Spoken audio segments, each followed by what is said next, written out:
nagtitrending sa TikTok yung mga walang iyaan. Yung ano po yung mukha ko. Di ba nakakainis? Ano daw? Ano po?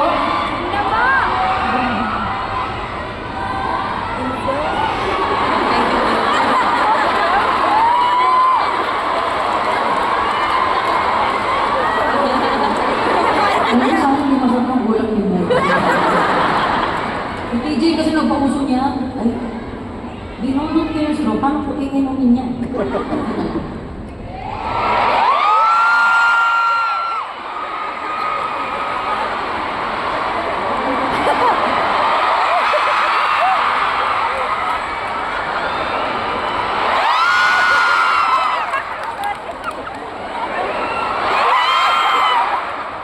Natutukan pa. Hindi ka na meron? Ang t-shirt ba ito?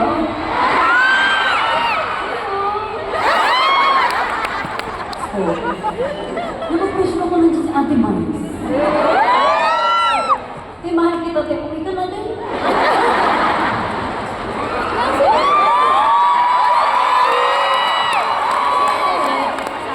Pero alam mo po, si Ate Vice, kasi siya sa pinaka-supportive sa lahat ng mga local concerts. Iba-ibang artist, pinapanood niya.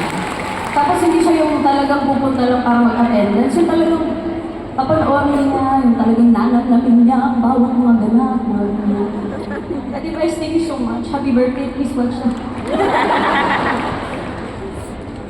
Ano? Ah! Nandito din ang ating paboritong Mars!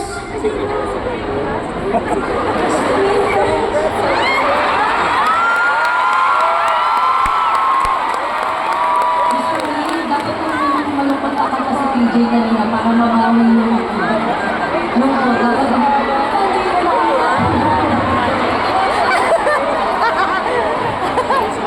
Game yun. Miss Camille, grabe. Nasa starstruck talaga kami sa'yo. Pinalaki mo kami, Miss Camille. Dahil sa'yo kumakain ng patatas.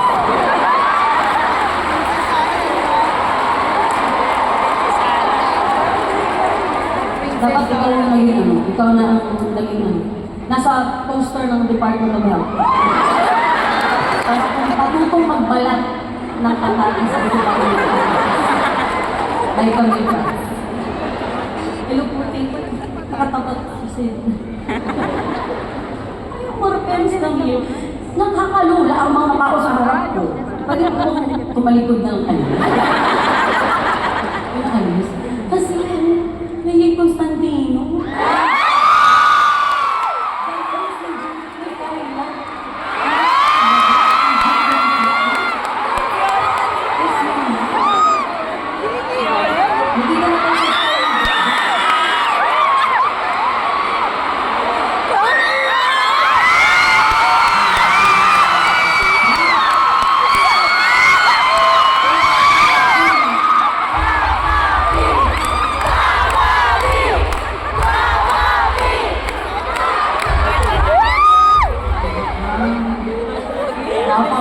I deserve ever explain.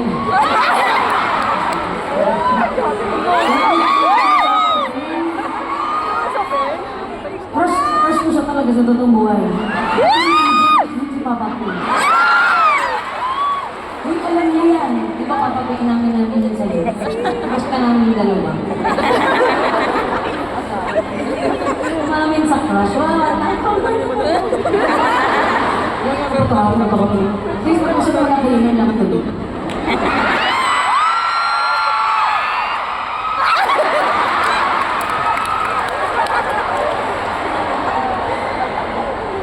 Ikaw, tinani, ba't ka rin ko pala? Turo mo to. Ay, may bata po. Kobe, don't listen. Ears and eyes and...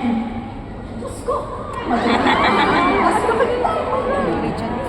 Ay, nalagi siya.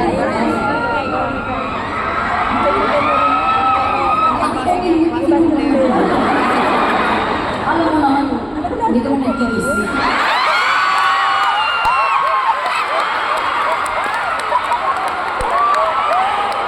Kasi ano kami, legal na yun. Okay na yun.